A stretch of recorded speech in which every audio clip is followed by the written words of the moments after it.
Very good evening साथी। प्यार भरे सेशन में प्यार भरा नमस्कार। साथी, हम लोगों ने पढ़ा, क्या पढ़ा? न्यूट्रिशन इन एनिमल्स में पढ़ लिया बहुत अच्छे से। कार्बोहाइड्रेट की बात करें तो कार्बोहाइड्रेट भी बहुत अच्छे डेप्थ में पढ़ा। उसके बाद बात करें तो हम लोग प्रोटीन्स को भी बहुत अच्छे तरीके से पढ़ा। दो तरह के प्रोटीन्स, मतलब एक इसेंशियल और एक नॉन एसेंशियल्स। वो जो हमारे पास जो प्रोटीन बनते हैं एमिनो एसिड्स के फॉर्मेट में, जो 9 एसेंशियल है, 11 एसेंशियल है और कितने 9 नॉन एसेंशियल, मतलब 11 ज़रूरत है। टोटल 20 एमिनो एसिड्स है, ये माइंड में रखिएगा। टोटल कितने एमिनो एसिड्स है? 20 एमिनो एसिड्स है। वही बात कर ले, जब हम लोगों ने प्रोटीन्स को पढ़ लिया, क्या प्रोटीन को अधिक सेवन कर लेने से तो क्या मोटापा आएगा? नहीं आएगा। ठीक है, तो यहाँ तक हम लोगों ने क्लियर कर लिया। ठीक है बच्चों, समझ में आ रही है? वहीं आपसे पूछ दिया जाए कि क्या प्रोटीन का कोई फार्मूला भी होता है क्या? तो प्रोटीन्स बने होते हैं कार्बन से, हाइड्रोजन से, ऑक्सीजन से और नाइट्रोजन से। तो प्रोटीन का फार्मूला होता है CH2ON। ठीक है, राइट। ये एमिनो एसिड्स का मूल मंत्र होते हैं। वही बात कर लेते हैं हम लोग वसा की। तो वसा का 2 क्लासिफिकेशन देखा आपने, एक संतृप्त देखा और एक असंतृप्त देखा। असंतृप्त में जो मछली है, जो असंतृप्त जो है, ये वसा आपको नुकसान नहीं पहुंचाएगी। ठीक है, तो हम लोगों ने जब पोषण कर लिया है, अब उसका होना है डाइजेशन। भोजन का क्या होना है? पिटाई होना है। ठीक है, चलिए तो हम लोग आगे बढ़ लेते हैं, पढ़ते हैं डाइजेस्टिव सिस्टम। क्या पढ़ेंगे? डाइजेस्टिव सिस्टम, पाचन तंत्र ह्यूमन में। ठीक है, चलिए पाचन तंत्र। खाना जब खाए हैं तो इसको तो पचना जरूरी है ना। नहीं पचेगा तो बवाल हो जाएगा, एनर्जी कैसे मिलेगा? क्योंकि पहला था ही प्रोसेस इंगेशन करना, फूड को लेना। उसके बाद क्या था? फूड का टूटना। फूड के टूटने के बाद उसके पचे हुए पदार्थ से एब्जॉर्ब होना, अवशोषण। उसके बाद उसका बंटवारा होना, एसिमिलेशन, जिसको स्वांगीकरण कहा गया। अब जब बंटवारा हो गया, अब अवशिष्ट पदार्थ जो हमारे पास बचे खल्ली है, उस खल्ली को क्या होना है? उस खल्ली को होना है शरीर से बाहर। जब शरीर से बाहर होगा तो क्या करेंगे? उसी को हम लोग कहते हैं क्या? बहिष्करण, इगेशन। ठीक है, चलिए तो डाइजेस्टिव सिस्टम की बात करें तो फूड हम लोग लेते कहाँ से? माउथ से। तो फूड जो हम माउथ के अंदर लिए तो दांतों से तोड़ना। तो जैसे ही फूड टूट गया, मतलब लिए रोटी चपाती बड़ा बड़ा, उसको आपने माउथ के अंदर रखते ही उसको पीसना शुरू कर दिया, तो एक कॉम्प्लेक्स से एक सिंपलेस्ट में बनना शुरू हो गया, मतलब जटिल से साधारण। और इसी को तो हम पाचन कहते हैं, इसी को डाइजेस्टिव कहते हैं। तो आइए बात करते हैं हम लोग किसकी?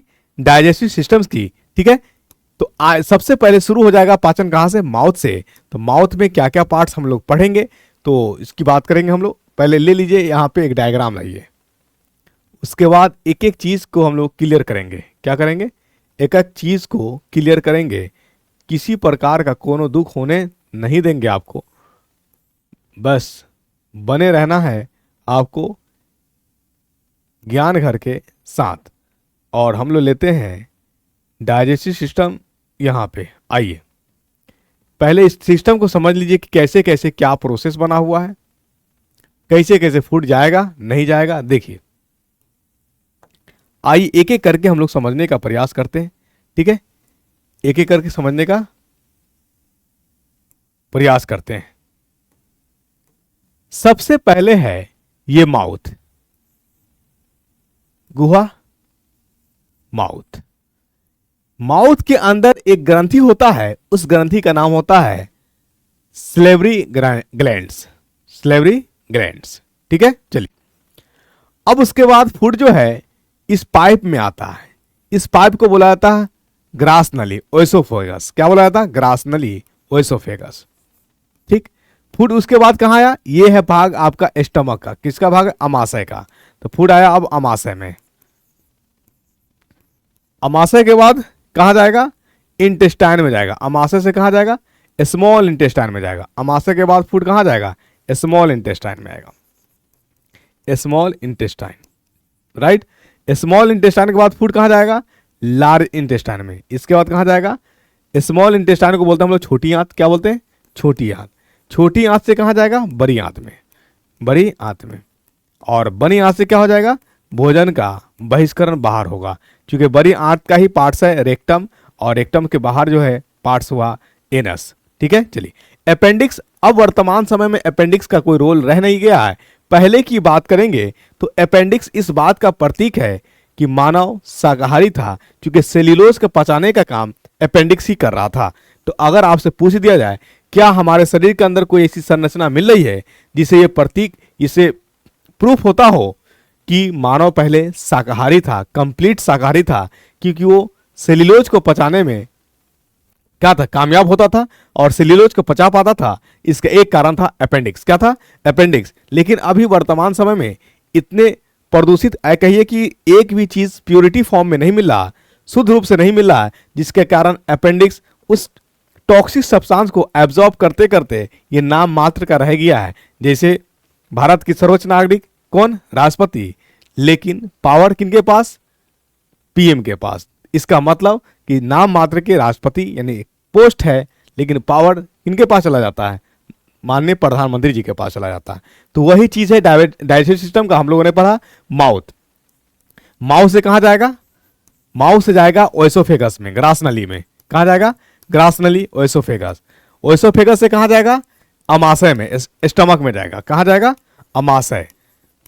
अमाशय से कहां जाएगा? छोटी आंत। छोटी आंत से कहां जाएगा? बड़ी आंत। बड़ी आंत।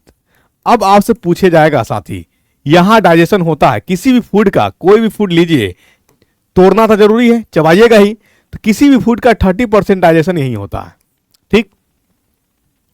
और ग्रास नाली में कोई डाइजेशन नहीं होता है, यहां फूड न रुकता है न पाचन होता है, ये सिर्फ पाथवे है, आना और जाना, ठीक है। अमाशय, यहां अमाशय में पाचन होती है, अमाशय में पाचन होती है, यहां फूड रुकता है, 4 से 5 घंटा यहां रुकता है, ठीक है। चलिए उसके बाद आ जाता है छोटी आंत में, जो कुछ बच गया है यहां पच नहीं पाया है, वो छोटी आंत में आते ही कंप्लीट डाइजेशन हो जाएगा। तो आपसे अगर पूछे, प्रश्न पूछे कि कंप्लीट पाचन कहां होती है, तो कंप्लीट पाचन छोटी आंत में होती है। हम लोग एक एक चीज को पढ़ेंगे, डील करेंगे, और उसके बाद जब हो जाएगा तो इस छोटी आंत में जो अनपचे भोजन के साथ, यानी कंप्लीट तो पच गया, उसके पास अगर मान लो कि पानी है, वाटर है, तो वाटर का हो जाएगा एब्जॉर्प्शन, अवशोषण बड़ी आंत में, लार्ज इंटेस्टाइन में। तो आपसे साथी एक प्रश्न बना, क्या बना आपसे, अगर आपसे पूछ दिया जाए कि मैक्सिमम डाइजेशन कहां होता है, तो मैक्सिमम डाइजेशन आपका छोटी आंत में होगा। और वही बात कर दिया जाए कि मैक्सिमम वाटर का अवशोषण कहां होता है, तो मैक्सिमम वाटर का अवशोषण आपका बड़ी आंत में होता है, ठीक है, लार्ज इंटेस्टाइन में होता है। यहां तक क्लियर हुआ। आइए अब हम लोग बात करते हैं कि माउथ में फूड कैसे कैसे टूटता है, आखिर उसमें तोड़ने का काम कौन कौन करता है, माउथ के अंदर कौन है, आखिर उस फूड को तोड़ता कौन है, फूड को तोड़ता कौन है। आइए बात करते हैं।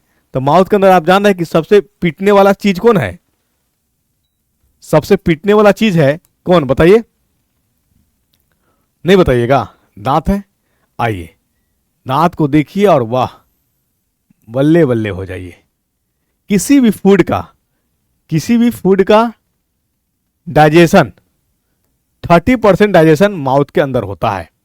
तो माउथ के अंदर होता क्या क्या है, तो आप लिखिए गुहा के अंदर माउथ के अंदर पाया जाता है 3 चीज। क्या पाया जाता है? 3 चीज।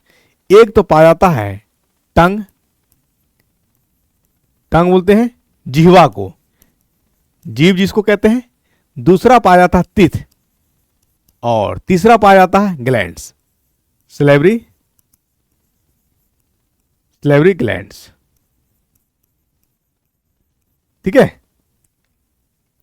टंग के बारे में थोड़ा समझ लीजिए कि जिह्वा जो होता है एक मस्कुलर ऑर्गन होता है। सुन लीजिए, जिह्वा एक क्या है? मस्कुलर ऑर्गन्स होता है, और ये टेस्ट डिटेक्ट करता है क्योंकि इसके पास टेस्ट बड होते हैं। क्या होते हैं? टेस्ट बड होते हैं। यहीं पे एक नोट करके लिख लीजिएगा, ये नमकीन बताएगा, मीठा बताएगा, ठीक है, लेकिन जिह्वा जो है तीखा स्वाद नहीं बताता है। तीखा, जो मिर्ची खा ली अगर आप, और मिर्ची खा लेने के बाद आपको तीखा लगा, तो मिर्ची तीखा कोई स्वाद ही नहीं है। यानी आपसे अगर क्वेश्चन पूछे कि तीखा जुबान का, जिह्वा का कौन सा भाग डिटेक्ट करता है, तो तीखा का जो है डिटेक्ट नहीं करता, तीखा कोई स्वाद ही नहीं है, ये एक आग है। क्या है? तीखा जो है एक आग है। अगर कोई किसी ने मिर्ची खा लिया हो और उसे अगर पानी दे देंगे तो उसे और तीखा लगेगा, इसका मतलब उसमें लगा है आग, और पानी देने के बाद उस आग को बढ़ावा मिला है और उसमें और आग लग गई है। तो जब भी तीखा किसी को लगे तो आप पानी नहीं, रोटी दे दीजिए, कुछ चीनी दे दीजिए, ताकि वो चबा लेंगे, तो क्या हो जाएगा, वो आग बुझ जाएगी। तो ये याद रखिए, ये तीखा का जो है तीखा का स्वाद नहीं बताती है, क्योंकि तीखा कोई स्वाद ही नहीं है, तीखा कोई स्वाद ही नहीं है। ठीक, चलिए। मस्कुलर ऑर्गन होता है टंग, जीवा। इसके पास टेस्ट बड होते हैं जो टेस्ट को डिटेक्ट करता है। ठीक, टीथ की बात करेंगे, दांत की, तो दांत मानव के अंदर 4 प्रकार के दांत होते हैं। कितने प्रकार के? 4 प्रकार के दांत होते हैं। देखिए, जो सामने जो दांत दिख रहा है ये आपका इंसीजर है, जो क्या करेगा? काटने का काम करेगा। कैंची का काम क्या है?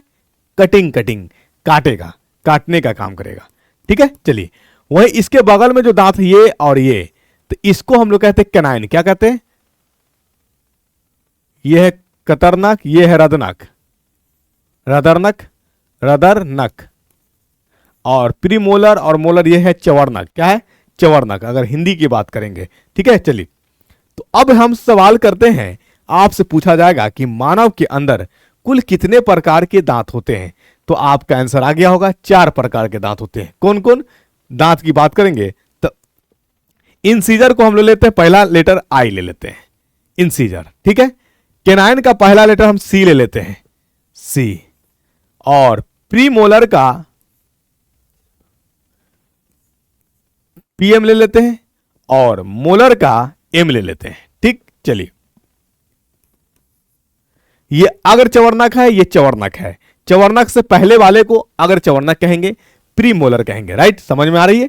और ये इंसीजर पहला दांत। ठीक, अब यहां पे देखिए, दिख रहा होगा आपको, जैसे ये है हमारा, मान लो इंसीजर, तो इंसीजर ये है और ये भी है। ठीक, तो एक जबड़ा इधर हमारा हो गया, टोटल जबड़ा हमारा 2 है। बीचों बीच बात करिए तो एक दांत अगर इधर है तो एक दांत इधर भी होगा। इस टड्डी को सेंटर मान लीजिए, इस टड्डी को क्या मान लीजिए? सेंटर मान लीजिए। और सेंटर मान करके बताइए कि इंसीजर इधर है तो इंसीजर इधर भी होगा, तो 2 हो गया हमारे पास। इंसीजर ऊपर वाला जॉ में हमारे पास कुल 2 जॉ है, इसको कहते हैं जबड़ा। ये जबड़ा है, ये जबड़ा है। अपर जा, लोअर जा। अपर जा जो होता है मूवेबल होता है कि फिक्स होता है? अपर जा फिक्स होता है, ऊपर वाला जबड़ा फिक्स होता है, और नीचे वाला जबड़ा घूमने वाला होता है। ठीक, तो उस जबड़े में होते हैं फिक्स दांत। इंसीजर, कैनिन, प्रीमोलर और मोलर। तो नीचे भी हमारा हो जाएगा इंसीजर, कैनिन, प्रीमोलर और मोलर। ये जो बताए हम ऊपर वाले जबड़े का राइट साइड, और ये जो बताए हैं ऊपर वाला जबड़े का लेफ्ट साइड। ये मान लो ऊपर वाला जबड़ा का राइट साइड है, तो ये क्या है? लेफ्ट साइड है। इंसीजर कितने? 2। कैनिन कितने? 2। प्रीमोलर कितने? बोलिए। प्रीमोलर 2 और मोलर कितने? 3। देख ली, काउंट करिए। यहां पे आपका प्रीमोलर है और मोलर। जो एक एज होता है तो एज होने के बाद एक दांत आती है जो दर्द भी काफी देती है। तो ये एक हमने फॉर्मूला लिख दिया है 2 1 2 3। तो नीचे भी क्या हो जाएगा? 2 1 2 3। ये डेंटल फॉर्मूला, इसको क्या बोलते हैं? दांत का सूत्र बोलते हैं। तो अब जोड़िए तो 2 1 3, 3 2 5, 5 3 8, दोनों को जोड़ लीजिएगा तो हो जाएगा 8 8 16। तो एक जबड़ा में 16 हो गया, तो दोनों जबड़ा मिला के कितने हो जाएंगे? दोनों जबड़ा मिलाकर के हो जाएगा 32। मतलब कुल दांतों की संख्या है 32। कुल दांतों की संख्या है 32। यानी दांत कितने प्रकार के? 4 प्रकार के। दांतों की संख्या कुल कितनी? 32। लेकिन कहा जाएगा कि क्या परमानेंटली 32 ही होता है? नहीं, 2 बार दांत जो होता है 2 बार जन्म लेती है। एक मिल्की टीथ कहलाता है और एक किशोरावस्था कहलाता है। मिल्की टीथ आपको लेकर के, यानी जो है बट 1 से लेकर के 10 साल का जो दांत होता है, वो टूटने के बाद जो नए दांत आती है वो मिल्की नहीं कहलाता, वो किशोरावस्था वाला कहलाता है। ठीक है, तो मिल्की दांत टूटती है और किशोरावस्था वाला दांत आती है। इसका मतलब लाइफ स्टाइल में, मानव के जीवन में दांत का जन्म 2 बार होती है। एक दांत को कहा जाता है मिल्की टीथ, दूधिया दांत, और एक को कहा जाएगा किशोरावस्था दांत, एडल्ट। मिल्की टीथ होते हैं 20, ये याद रखिए, और एडल्ट वाला होता है 32। यानी आपसे अगर पूछ दिया जाए कि दूधिया दांत कितने होते हैं, तो दूधिया दांत होते हैं 20 और किशोरावस्था वाला वो होता है 32। ठीक है, पूछेगा कि ऑब्सेंट कौन होता है? ऑब्सेंट कौन होता है? तो ये मोलरवा जो है, मोलर, ये ऑब्सेंट हो जाते हैं। मोलर क्या हो जाते हैं? ऑब्सेंट होता है। जोड़ लीजिए, 5 5 10, 10 दूना के 20। यानी मोलर जो होते हैं ऑब्सेंट होते हैं। अगर चवर्नक और चवर्नक, अगर चवर्नक उपस्थित होते हैं, चवर्नक अब्सेंट होते हैं। ठीक है, यहां तक क्लियर हुआ? आइए साथी, अब हम बात करते हैं किसकी? सलेवरी ग्लैंड्स की बात करेंगे। किसकी बात करेंगे? सलेवरी ग्लैंड्स की बात करेंगे। तो माउथ के अंदर सलेवरी ग्लैंड्स, सलेवरी ग्रंथि जो है एक एंजाइम सिक्रीट करती है। क्या करती है? एंजाइम सिक्रीट करती है उसका नाम है एमाइलेज, एमाइलेज या पिटाइलिन। नहीं पढ़ोगे पिटोगे, नहीं पढ़ोगे पिटोगे। ये टाइलिन जो है, आप पी साइलेंट करके बोलिएगा, ये टाइलिन है। क्या है? टाइलिन है। करता क्या है? एंजाइम्स का काम होता है बड़े चीजों को छोटे चीजों में कन्वर्ट करना। बिल्कुल आप समझ रहे हैं, सही, ठीक है। मजा आ रहा कि नहीं आ रहा? नहीं समझोगे, नहीं पढ़ोगे तो दिक्कत हो जाएगा, है ना। पढ़ना है, क्वेश्चन को कवारना है तो समझना जरूरी है और एक एक चीज को समझते चलना है। क्या करता है ये एमाइलेज जो है, ये अटैक करता है किसको? कार्बोहाइड्रेट को। CH2O तोड़ता है और कार्बोहाइड्रेट को एमाइलेज तोड़ करके बनाता है क्या? बोलिए, माल्टोज। क्या बनाता है? माल्टोज। ये याद रखिएगा। यानी कार्बोहाइड्रेट टूट करके या स्टार्च टूट करके, जो हम लोगों ने रोटी आटा लिया, आपको दिक्कत आ रही होगी कि सर कब वो कार्बोहाइड्रेट बोलते हैं, कब वो स्टार्च बोलते हैं। आलू खाया, चावल खाया तो आपने कार्बोहाइड्रेट खाया, आटा खाया तो आपने स्टार्च खाया। क्योंकि आटा जो पाउडर टाइप का होता है वो स्टार्च का ही प्रतीक है, उसमें स्टार्च पाया जाता है। तो ठीक है, आलू खाया, चावल खाया तो आपने कार्बोहाइड्रेट खाया, रोटी खाया तो आपने स्टार्च खाया। उसको एमाइलेज या टाइलिन, ये एंजाइम्स है, एक्शन करके इसे बना देता है माल्टोज में। क्या बनाता है? माल्टोज में बनाता है। तो ये याद रखिए। तो एक कॉम्प्लेक्स से बन गया सिंपलेस्ट, तो इसी को कहते हैं पाचन। क्या कहते हैं? पाचन। तो आपसे पूछेगा साथी, क्या पूछेगा कि किसी भी भोजन का कितना % डाइजेशन माउथ के अंदर होता है, तो आप याद रखिएगा किसी भी फूड का 30% जो है डाइजेशन माउथ के अंदर होता है। अब फूड कहां जाएगी? अब फूड जाएगी ओएसोफेगस के द्वारा, ग्रास नली के द्वारा। कहां? स्टमक के अंदर। क्या ग्रास नली में भोजन का पाचन होता है? नहीं होता है। कहां होगा? स्टमक के अंदर। अब यहां से फूड कहां जाएगी? स्टमक के अंदर आएगी। स्टमक अमाशय, ठीक है, अमाशय। अब कभी कभी क्वेश्चन पूछ देता है कि अमाशय के कुल कितने पार्ट्स है, तो घबराना बिल्कुल नहीं है। हर एक चीज पे हम लोग फोकस करते चलेंगे। अमाशय के 3 बेटा, कितने बेटा? 3 बेटा होता है। एक का नाम होता है कार्डियक। क्या नाम होता है? कार्डियक। हिंदी और इंग्लिश दोनों एक ही है, दोनों एक ही है, लेकिन मैं लिख दूंगा क्योंकि बहुत साथी को दिक्कत हो जाती है पढ़ने में। कार्डियक। और एक का नाम है फंडिक। क्या नाम है? फंडिक। और एक का नाम है पायरोलिक।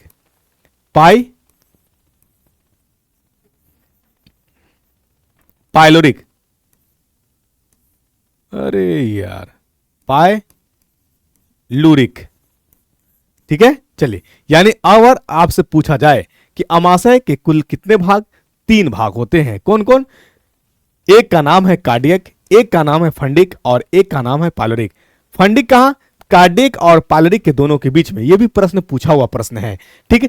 आपसे एक और प्रश्न पूछेगा कि फूड जो माउथ से आया ग्रास नली के द्वारा स्टमक में, स्टमक का कौन सा भाग उस फूड को रिसीव किया, तो आपको बताना है। बिल्कुल, कार्डियक का पहला भाग कौन है? सॉरी, अमाशय का पहला भाग कार्डियक है। ये रिसीव किया ओएसोफेगस। ये आपको मान लीजिए ओएसोफेगस है, ये ग्रास नली है। क्या है? ग्रास नली। तो ग्रास नली से फूड रिसीव करने वाला अमाशय का पहला भाग, उसका नाम है कार्डियक। करेक्ट। चलिए, आइए हम लोग अमाशय पे आते हैं, स्टमक पे आते हैं। किस पे आते हैं? स्टमक पे आते हैं। अमाशय, मुख्य बातें रखनी है याद अमाशय के बारे में, ठीक है। चलिए, अमाशय को थोड़ा सा इमेज के रूप में देख लीजिए। क्या होता है अमाशय? कैसा होता है अमाशय? आखिर करता क्या है? ये है स्टमक। ये आपका स्टमक आ गया। क्या आया? स्टमक आया।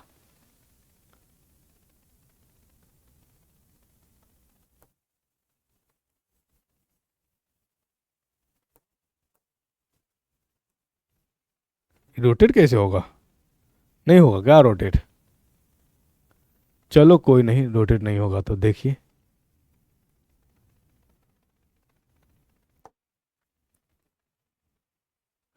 आइए देखिए, ये है आपका अमाशय।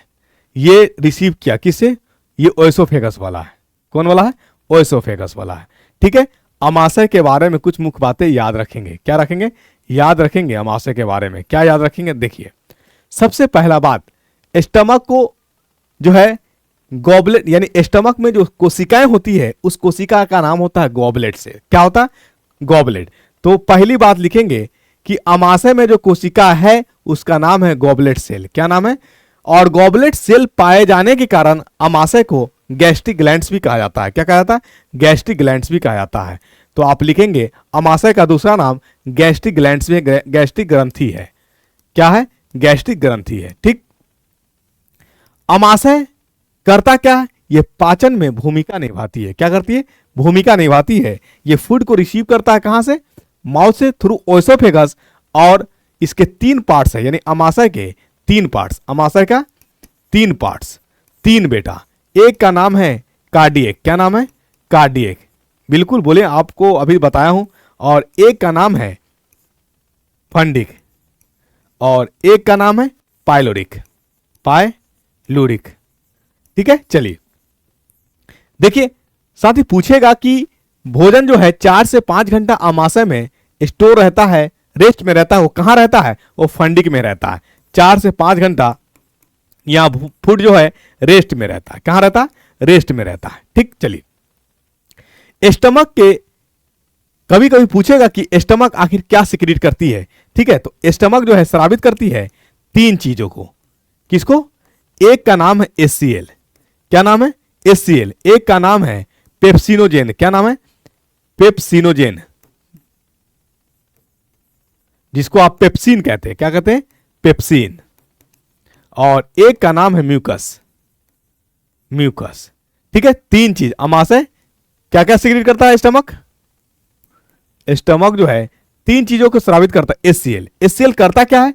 तो HCl जो है इसका रोल है, ये पेप्सिन जो होता है, पेप्सिनोजेन, ये प्रो एंजाइम होता है, ये एक्टिव नहीं होता है। इसको एक्टिव करता है कौन? करता है? HCl करता है। तो आप पहला रोल लिखेंगे HCl। HCl जो है किसको? पेप्सिन को एक्टिव करता है। किसको करता है? पेप्सिन को एक्टिव करता है। तो पेप्सिन के एक्टिव होने से क्या होगा? तो पेप्सिन के एक्टिव होने से साथी क्या करेगा? प्रोटीन का पाचन करेगा। समझ में आ रहा है? नहीं आ रहा? बोलो। चलो, मजा आ रहा? यानी पेप्सिन के एक्टिव होने से प्रोटीन का पाचन होगा। क्या होगा? और प्रोटीन पच करके बनेगा पेप्टोन्स। क्या बनेगा? प्रोटीन टूट करके क्या बनेगा? पेप्टोन्स। अभी एमिनो एसिड्स नहीं बनेंगे। ठीक है। तो यहां पे आप लिखेंगे, क्या लिखेंगे? प्रोटीन को पचाने वाला जो एंजाइम आया उसका नाम है, बोलिए, पेप्सिन। क्या नाम है? पेप्सिन। और ये बनता है पेप्टोन्स। क्या बनता है? पेप्टोन्स। ठीक है। चलिए, और यहां पे कार्बोहाइड्रेट भी टूटता है। क्या टूटता है? स्टार्च। स्टार्च टूटता है। स्टार्च को तोड़ने के लिए कौन है? एमाइलेज ही है। कौन है? एमाइलेज। तो स्टार्च किस में टूटा? माल्टोज में। स्टार्च जो है माल्टोज में, या स्टार्च कह लीजिए। ठीक है। स्टार्च रहने दीजिए, स्टार्च। ठीक है। माल्टोज में, या यूं कह लीजिए माल्टोज एमाइलेज के एक्शन में आकर के ग्लूकोज बना। क्या बना? ग्लूकोज बना। ठीक है। ग्लूकोज बना। ये थोड़ा सा माइंड में रख लीजिए एक चीज। अब आपसे पूछेगा कि आखिर इसमें जो है HCl का काम तो समझ लिए कि ये पेप्सिन को एक्टिव करेगा। म्यूकस क्या करता है? तो म्यूकस का काम होता है क्या? HCl है डेंजरस अम्ल, एसिड। अगर मान लो कि आपके हाथ में एसिड दे दिया जाए तो आपका हाथ देखने लायक नहीं रहेगा, खत्म हो जाएगा। तो इस स्टमक ने इतने खतरनाक HCl को संभाल कैसे रखा है? तो इस इतने खतरनाक HCl ने संभाल रखा है म्यूकस की वजह से। क्योंकि म्यूकस जो है एक क्षारीय होता है, और क्षारीय जो है HCl से मिल करके उसे लवण कर देता है, डीएक्टिव कर देता है। तो यानी म्यूकस का काम होता है HCl के रोल को डीएक्टिव करना। क्या करना? डीएक्टिव करना। दूसरी बात, HCl का रोल और भी याद रखिएगा कि कोई जो फूड हम लोग खाते हैं तो उसमें बहुत सारे माइक्रोब्स होंगे साथी। तो माइक्रोब्स होने के कारण हम तो देख नहीं पा रहे हैं, तो हो सकता है हमारे शरीर के अंदर बीमारी उत्पन्न कर दे। तो HCl क्या करता है? उस छोटे छोटे माइक्रोब्स को मारने का भी काम करता है, जो है छटैया का भी काम करता है। तो ये स्टमक का मेन बातें याद रखिए। कितने 3 चीज सिक्रीट करता है। एक का नाम है HCl, दूसरा का नाम है पेप्सिनोजेन, तीसरा का नाम है म्यूकस। पेप्सिन क्या करता है? प्रोटीन को पचाता है। यहां तो स्टार्च आया है, और स्टार्च माउथे से लेकर के आया है जिसका नाम है एमाइलेज। ठीक है। और एमाइलेज जो है उस स्टार्च को तोड़ता है माल्टोज को, या माल्टोज को तोड़ता है ग्लूकोज में। माल्टोज को तोड़ता है ग्लूकोज में। यानी ग्लूकोज कहां बना? तो ग्लूकोज स्टमक में बना। एक बात याद रखिएगा साथी, क्योंकि एक नाम है प्रोटीन को पचाने वाला एंजाइम्स, उसका नाम है रेनिन। क्या नाम है? रेनिन। ये स्टमक के ही वाल में पाया जाता है, लेकिन ये हमेशा के लिए नहीं होता है। छोटे बच्चे जो इन्फेंट होते हैं, नवजात शिशु, उसमें रेनिन पाया जाता है क्योंकि उन्हें पचाना है। कैसीन यानी सबसे हार्डेस्ट प्रोटीन को पचाना है, मदर मिल्क को पचाना है, और मदर मिल्क में पाया जाता है कैसीन। क्या पाया जाता है? कैसीन पाया जाता है। और कैसीन को पचाने के लिए रेनिन, क्योंकि कैसीन भी एक प्रोटीन है और रेनिन भी एक प्रोटीन है, ये मतलब प्रोटीन को पचाने वाला प्रोटीन्स, इसीलिए कहा गया था कि ऑल एंजाइम्स आर प्रोटीन्स। ये पचाने का काम कर रहा है तो एंजाइम्स ही है, लेकिन पकड़ेंगे कैसे कि प्रोटीन्स है? लास्ट में लगेगा आयन। क्या लगेगा? लास्ट में लगेगा आयन। अपना इंडिया सबसे प्यारा वही है प्रोटीन्स। क्या है? वही है प्रोटीन्स। तो रेनिन जो है अमाशय में ही पाया जाता है, और इसका काम क्या है? इसका काम है प्रोटीन्स को पचाना। कैसे प्रोटीन्स को पचाना? मदर मिल्क को। लेकिन ये एडल्ट में नहीं पाया जाता है। जैसे ही आप जवान होंगे रेनिन खत्म हो जाएगा आपके अंदर। तो आपके माइंड में आ रहा होगा कि जब बचपन थे तो उसको मिल्क पचाने थे, मदर मिल्क को पचाने का काम करता था, और मदर मिल्क में ही कैसीन सबसे ज्यादा पाया जाता है। ठीक है, ये एडल्ट में ये सवाल आना नहीं चाहिए आपके माइंड में। ठीक है, हल्का प्रोटीन्स हो जाएगा तो हल्का प्रोटीन जो है आपके अंदर पेप्सिन है, ट्रिप्सिन है, ये पचा देगा। लेकिन मदर मिल्क को पचाने के लिए रेनिन ही आता है। क्या आता है? रेनिन। तो एक बात याद रख लीजिए, पूछेगा, क्वेश्चन बना था कि रेनिन कहाँ पाया जाता है, तो रेनिन स्टमक में ही पाया जाता है। लेकिन क्या ये हमेशा के लिए रहता है? नहीं, ये किशोरावस्था में होता है, एडल्ट होते ही ये गायब हो जाता है। ठीक है, चलिए तो ये बातें याद रख लीजिए। मुख्य बातें यहां पे क्या? रेनिन बच्चों में पाया जाता है। क्या करता है? प्रोटीन पचाता है। क्या पचाता है? प्रोटीन को पचाता है। Milk, mother milk, mother milk को पचाता है। ठीक है, मदर मिल्क को पचाता है। समझ में आ रही है? ठीक है, कहां पाया जाता है? ये अमाशय में ही पाया जाता है। अमाशय में ही पाया जाता है। चलिए, अब आता है हमारा अगला रोल। किसका आएगा? स्मॉल इंटेस्टाइन का। क्योंकि फूड जो है माउथ से कहां आ गया? माउथ से आ गया, मुख द्वार से, मुख गुहा से आ गया कहां? अमाशय के अंदर। कहां गया? अमाशय के अंदर। अमाशय से कहां जाएगा? स्मॉल इंटेस्टाइन, छोटी आंत में, छोटी आंत में। और यहीं पे क्या होता है? मैक्सिमम डाइजेशन होता है। क्या होता है?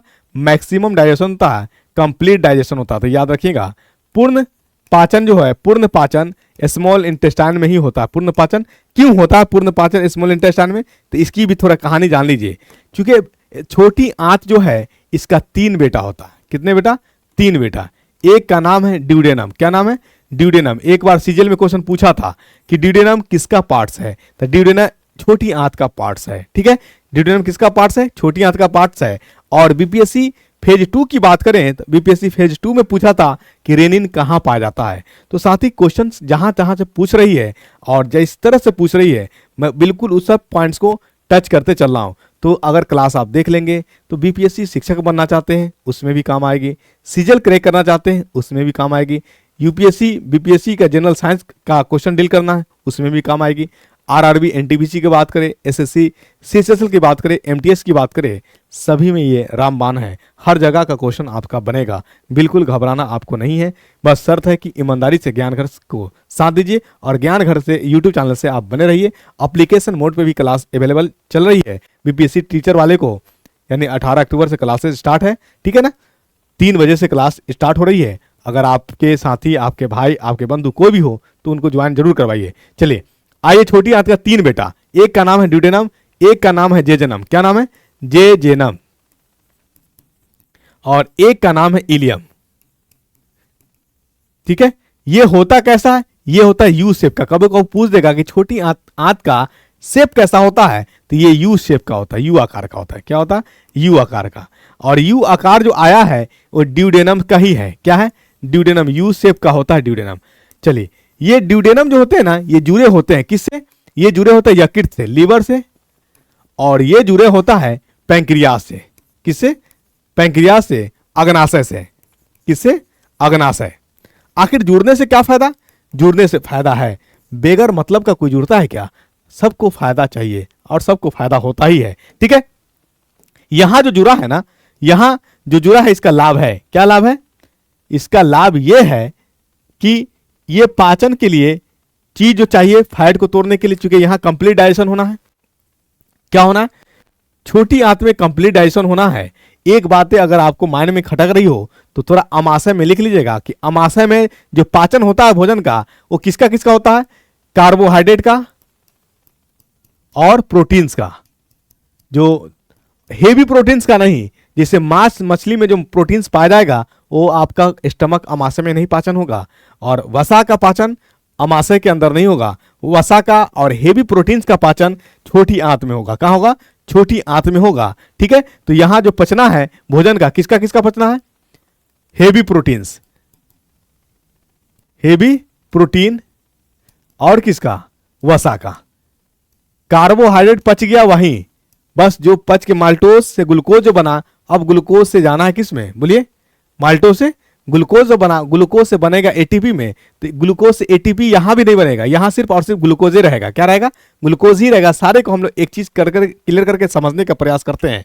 ठीक है, आइए हम लोग बात करते हैं ड्यूडेनम। ड्यूडेनम जो है जुड़ा होता है यकृत से और जुड़े होते हैं पैंक्रियाज अग्नाशय से। ठीक, राइट। लीवर से जुड़े होने के कारण लीवर के पास एक क्षमता होता है, बाइल जूस सिक्रीट करता है। क्या करता है? ये बाइल जूस सिक्रीट करता है, बाइल रस। बाइल रस क्या होता है? ये दो चीजों से मिलकर बना होता है। एक का नाम होता है बाइल सॉल्ट और एक का नाम होता है bile pigment. Bile pigment, bile pigment के दो पार्ट्स होते हैं, एक होता है बिलिरुबिन और एक होता है एसजीपीटी। जो कभी देखे होंगे कि जिनको पीलिया जॉन्डिस हो जाता है तो एसजीपीटी ही टेस्ट करवाता है, क्योंकि लीवर का साइज बढ़ जाता है, लीवर लोड नहीं ले पाता है, पाचन नहीं कर पाता है। तो अगर आपसे पूछ दिया जाए कि बाइल जूस क्या एंजाइम है, तो नहीं, आप लिखिएगा ये पाचक नहीं है, यानी एंजाइम नहीं है, एंजाइम नहीं है। ठीक है, एंजाइम नहीं है।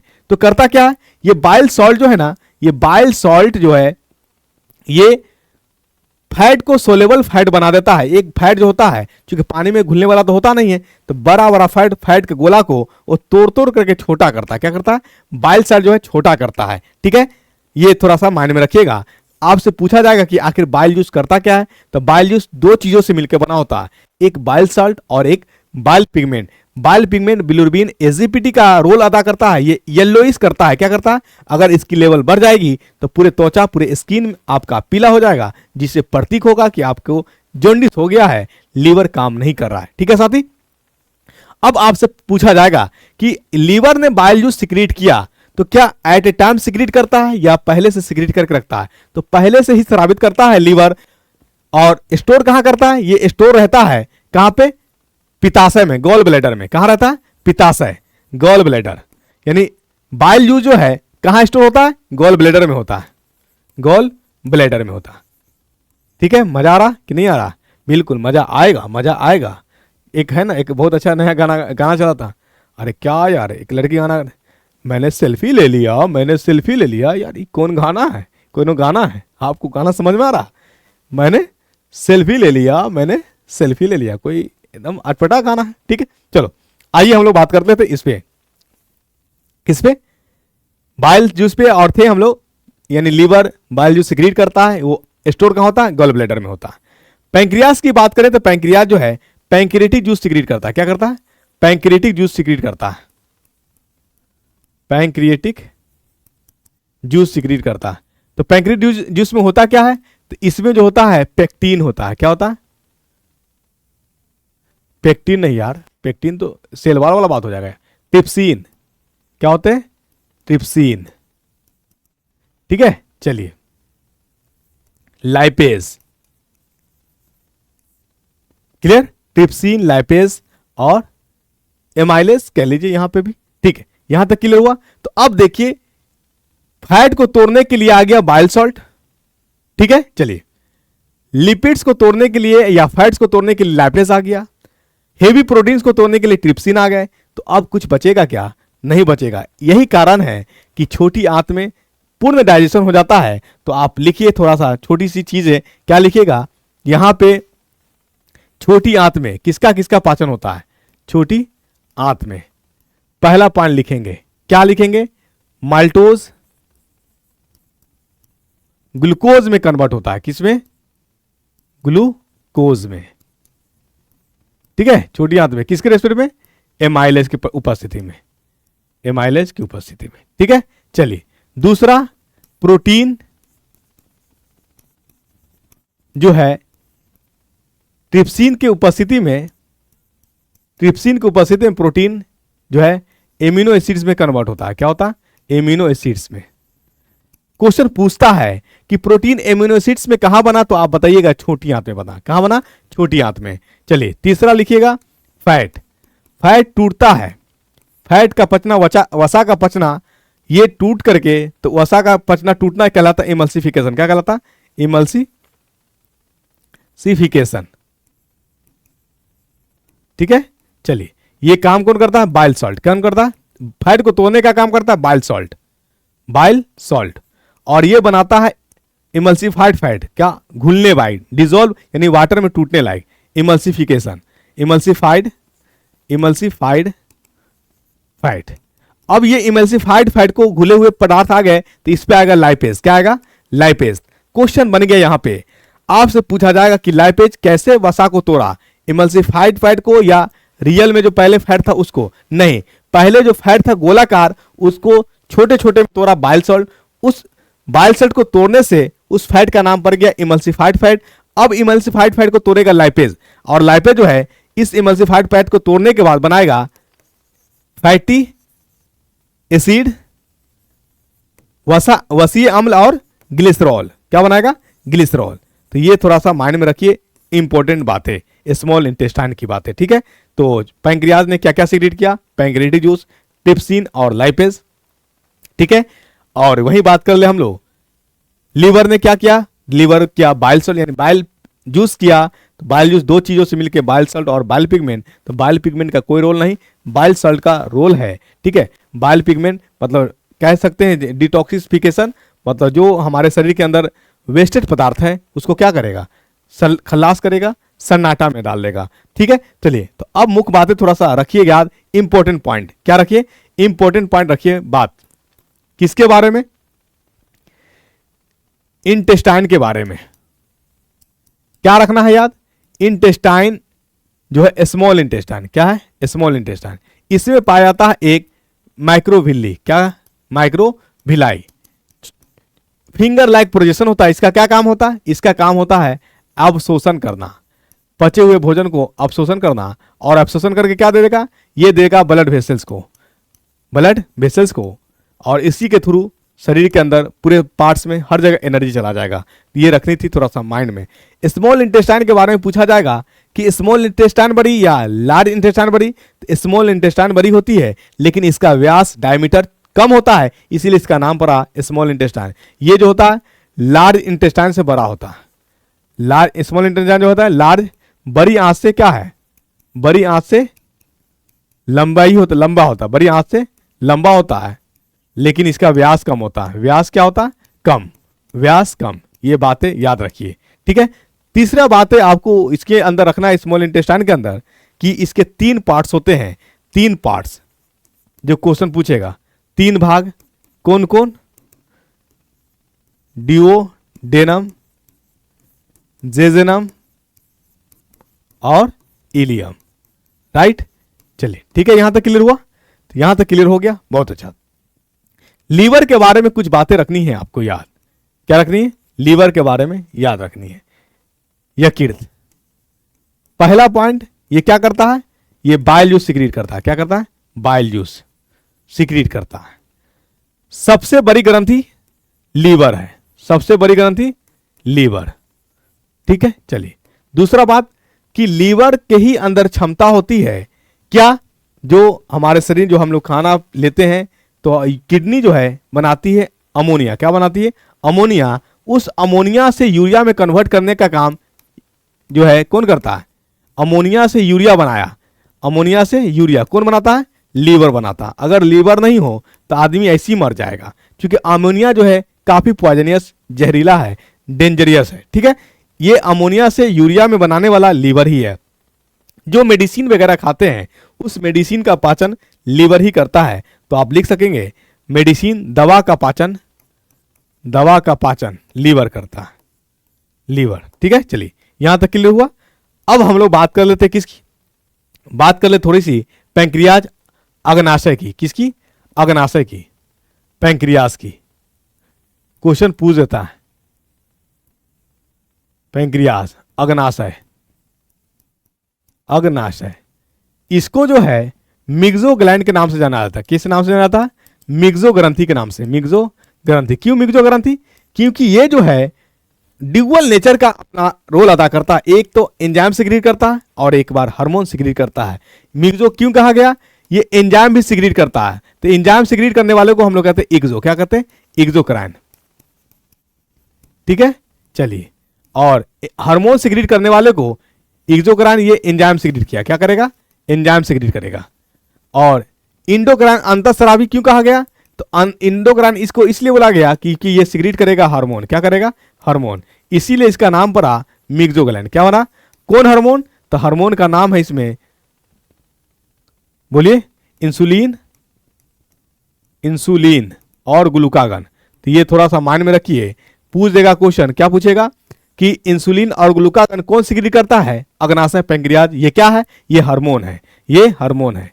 ठीक है, ग्लूकागन और इंसुलिन ये हार्मोन है, लेकिन दोनों कैसा है? प्रोटीन के नेचर का है। कैसा नेचर है? प्रोटीनियस नेचर है। ठीक है, चलिए। ये एंजाइम कौन सा एंजाइम सिक्रीट किया? ये पैंक्रियाटिक जूस, पाचक रस। क्या? पैंक्रियाटिक जूस, जठर रस, पाचक रस, पैंक्रियाटिक जूस।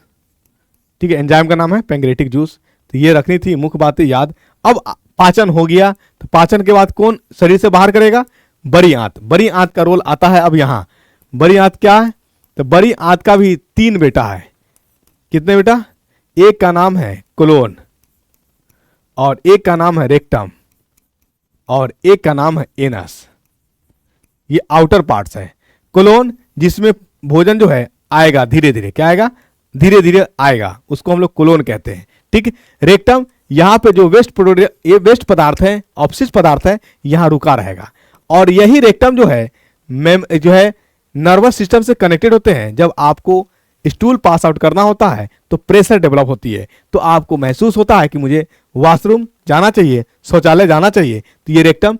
और कभी कभी देखते होंगे कि कोई व्यक्ति जो मान लो कि उसका रूटीन नहीं है, कब वो 6 बजे जग रहा है, कब वो 8 बजे जग रहा है, वो प्रॉपर एक वॉशरूम का टाइमिंग उसका नहीं है, फ्रेश होने का टाइमिंग नहीं है, तो अगर उसको प्रेशर बन रहा है और बार बार उस प्रेशर को इग्नोर कर रहा है तो एक बीमारी उत्पन्न होती है। उस बीमारी का नाम है पाइल्स, जिसको बवासीर कहते हैं। तो इसलिए इसको देख नज़रअंदाज नहीं करना है, नज़रअंदाज नहीं करना, क्योंकि बवासीर होने का कारण ही एक ही है। क्या? कि आप प्रेशर लगी और आपने प्रेशर पे उस प्रेशर को खाली नहीं किया, जिसके कारण आपको इस प्रॉब्लम यानी जो है पाइल्स का शिकायत हो गया। ठीक है, चलिए। जब सारा चीज हो गया तो अब जो है ये पास आउट होना, तो एनस रखता नहीं है। एनस एक ओपनिंग क्या है? ओपनिंग पार्ट से वो खुलेगा और बंद होगा, खुलेगा और बंद होगा। वहां अपशिष्ट पदार्थ होल्ड नहीं हो सकता है। होल्ड जब भी होगा रेक्टम में होगा। क्वेश्चन पूछा था कि हमारे शरीर के अपशिष्ट पदार्थ कहां पे होल्ड, कहां पे रुक सकते हैं, तो आंसर होगा आपका रेक्टम में होगा।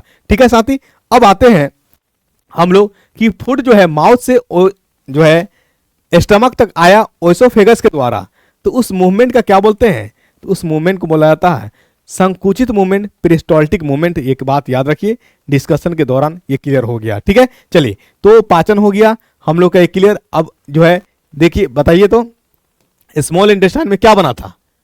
स्मॉल इंटेस्टाइन में क्या बना था? ग्लूकोज। माल्टोज के बाद क्या बना था? माल्टोज टूट करके ग्लूकोज। क्या हमको ग्लूकोज से एनर्जी मिल जाएगा? नहीं मिलेगा। तो ग्लूकोज से हमको बनना है क्या? एटीपी।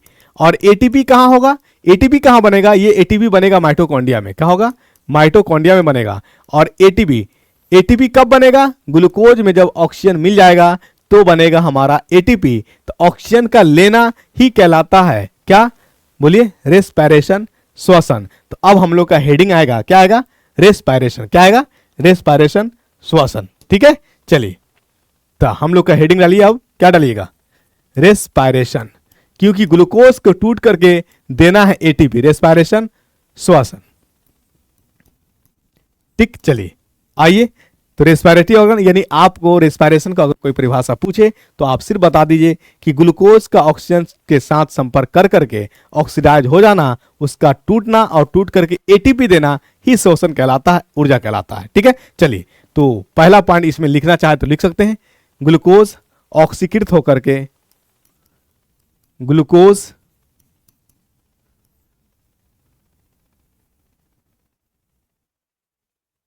ग्लूकोज ऑक्सीकृत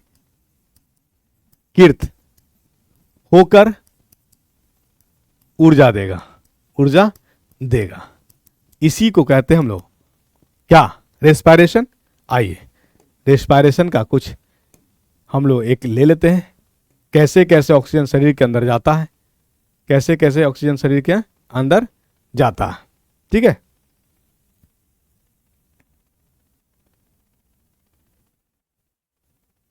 ये लीजिए,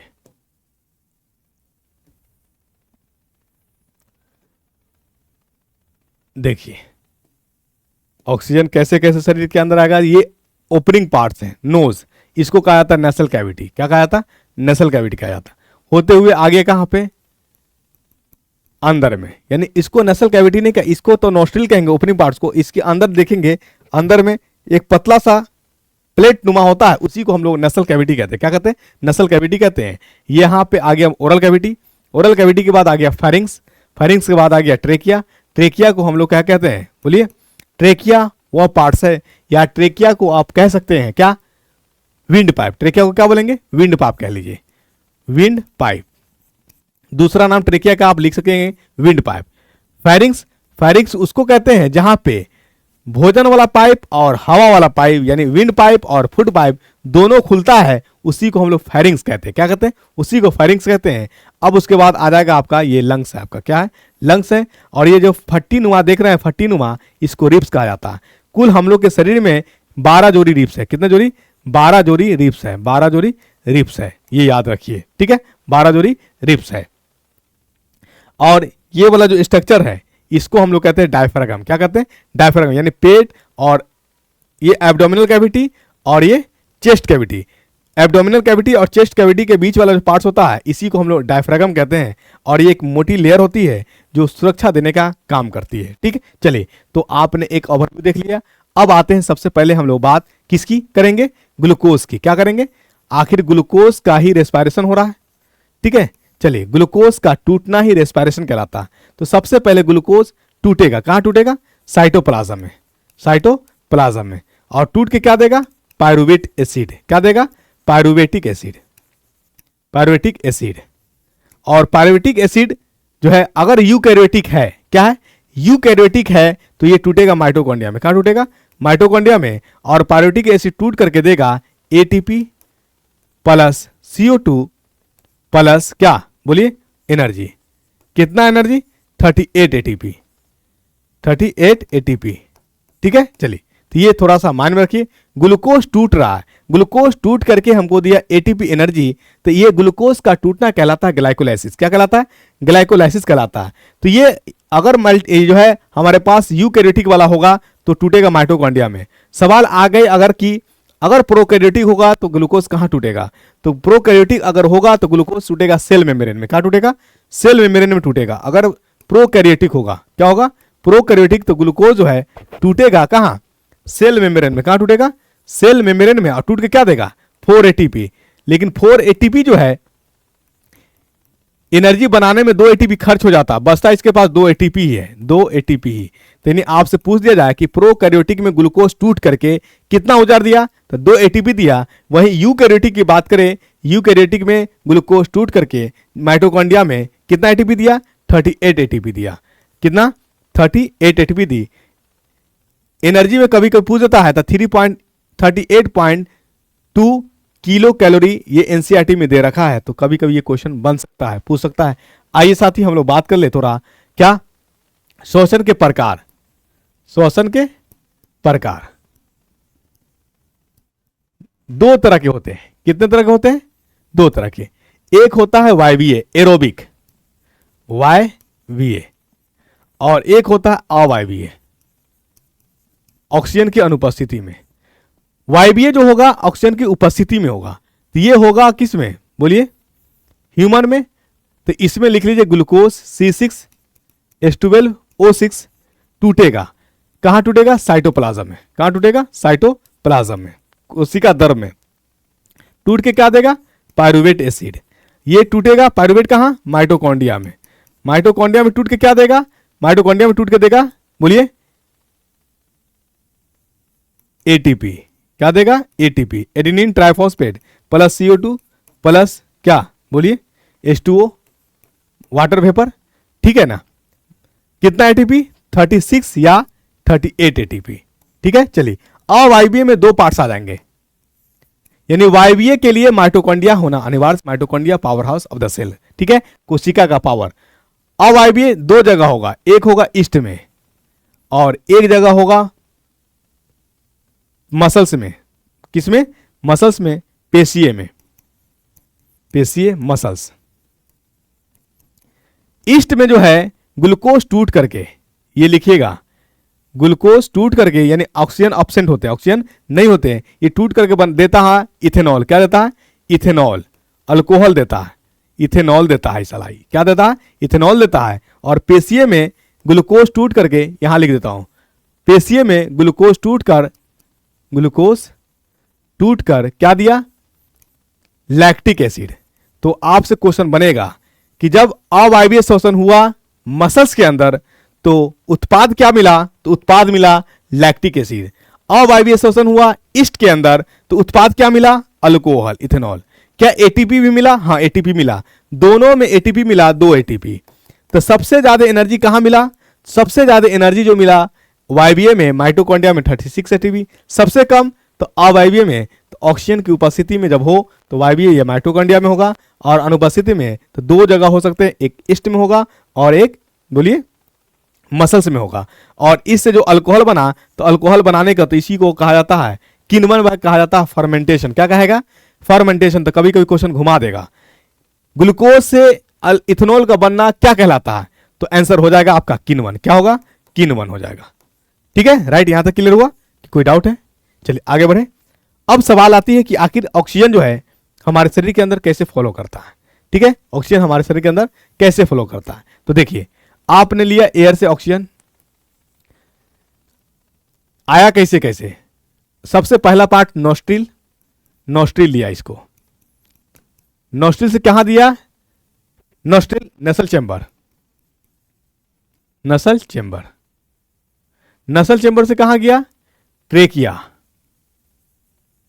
ट्रेकिया से कहां गया, लंग्स, लंग्स से में आपका CO2 है, ये O2 जो है लंग्स से O2 ले हटाइए, यहां पे ले लिए, लंग्स के पास, फेफड़ा के पास से है ब्लड, कौन है, ब्लड, ब्लड के पास है होमोग्लोबिन, इससे मिल गया क्या, O2, और O2 मिलने के बाद ये हमारा यूज कर लिया। अब इसके बाद क्या करेगा, यहां से बाहर हो जाएगा CO2, क्या होगा, CO2। तो एक चीज मैं साथ ही बता दूं आपको, एक होमोग्लोबिन में अगर आपसे पूछ दिया जाए एक होमोग्लोबिन में कितना मोल ऑक्सीजन होता है, तो 4 मोल ऑक्सीजन होता है, 4 मोल ऑक्सीजन होता है। इसको रखिए थोड़ा सा माइंड में, क्या रखिए, माइंड में रखना है, ठीक है। 1 मोल ऑफ ऑक्सीजन में कितना मोल, 4 मोल ऑक्सीजन होता है, इसको माइंड में थोड़ा सा रख लेना है, ठीक है। फेफड़ा में बात करेंगे, अगर आपसे पूछ दिया जाए कि फेफड़ा में हवा वाला थैली का नाम क्या है, तो फेफड़ा के हवा वाला थैली को बुलाता है एल्वोली। फेफड़ा के बारे में कुछ बात याद रखिए, लंग्स के बारे में, ठीक है, लंग्स के बारे में थोड़ा सा माइंड में रख लीजिए। कभी कभी क्वेश्चन पूछ देता है लंग्स कैसा होता है, लंग्स जो होता है ये कलर कैसा होता है, ये पिंक होता है, गुलाबी, कैसा होता है, गुलाबी। वजन कितना होता है, तो वजन आप बता सकते हैं इसका, 1 kg से लेकर के 1.7 kg तक होता है।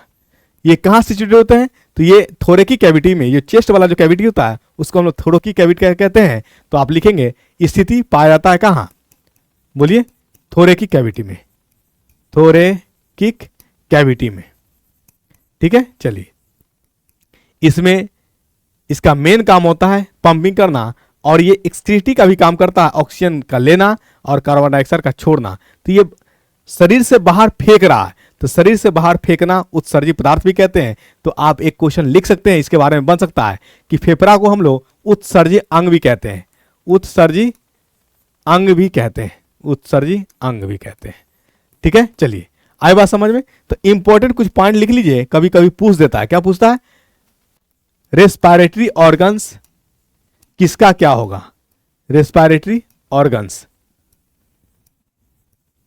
ठीक है। जैसे बात करें हम लोग किसकी, ग्रास होपर की, किसकी बात करेंगे, ग्रास होपर की, टिड्ढा, ग्रास होपर। तो इसमें जो होता है ट्रेकियल होता है, क्या होता है, ट्रेकिया, ये है हमारा एनिमल और ये है हमारा रेस्पिरेटरी ऑर्गन्स, रेस्पिरेटरी अंग, रेस्पिरेटरी अंग, ये है जंतु। टिड्ढा में वही बात कर ले अगर आपसे कि पक्षी में, पक्षी का रेस्पिरेटरी ऑर्गन कौन होता है, तो फेफड़ा।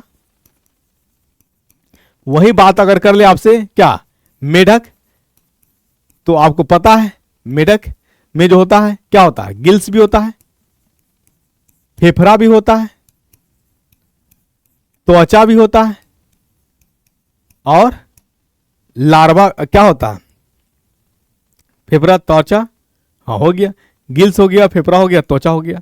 तो गिल्स जो होता है ये लार्वा वाला केस में होता है, लार्वा एडल्ट हो जाएगा तो फेफड़ा या स्किन त्वचा से, ठीक है। चलिए वहीं अगर बात कर दिया जाए मोलस्का की, ठीक है ना, स्पॉन्जेस की, स्पॉन्जेज हो गया, पोलोती हेलमिंथस हो गया, ये सारे के सारे बड़ी शरीर से करेंगे, यानी शरीर से, बड़ी से, ठीक है। वहीं अगर बात कर लिए मछली की, क्या एम्फीबियन, एम्फीबियन की, एम्फीबियन उभयचर की, तो इसमें पाया जाता है लंग्स, फेफड़ा। ह्यूमन की बात करिए, ह्यूमन की बात करिए तो ह्यूमन के ले लीजिए क्या, बोलिए फेफड़ा, लंग्स। तो ये था क्वेश्चन जो आपसे बन सकता था और पूछा जा सकता था।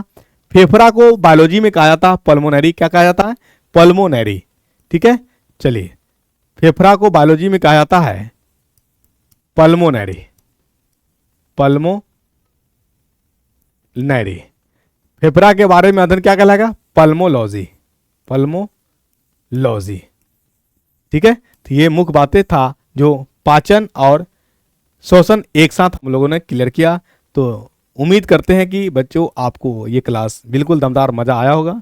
शांत से पढ़े, अच्छे से पढ़े, बस स्क्रीनशॉट नहीं लेना है, नोट करना है, लिखना है, पढ़ना है, समझना है। ये नहीं कहना कि मैंने सेल्फी ले लिया, मैंने सेल्फी ले लिया, नहीं। अगर नहीं पढ़ेंगे तो दिक्कत होगा, दिक्कत होगा, क्वेश्चन बनेंगे नहीं, और क्वेश्चन जब बनेंगे नहीं तो आसान सा क्वेश्चन आप गलती कर जाएंगे। तो इसे पढ़िए, मन लगा के पढ़िए, अच्छे से पढ़िए और इसको सारे को पॉइंट बाय पॉइंट नोट करिए। तो मुझे दीजिए इजाज़त, नेक्स्ट क्लास में मिलते हैं। जय हिंद साथी, ज्ञान घर यूट्यूब चैनल से आप बने रहें।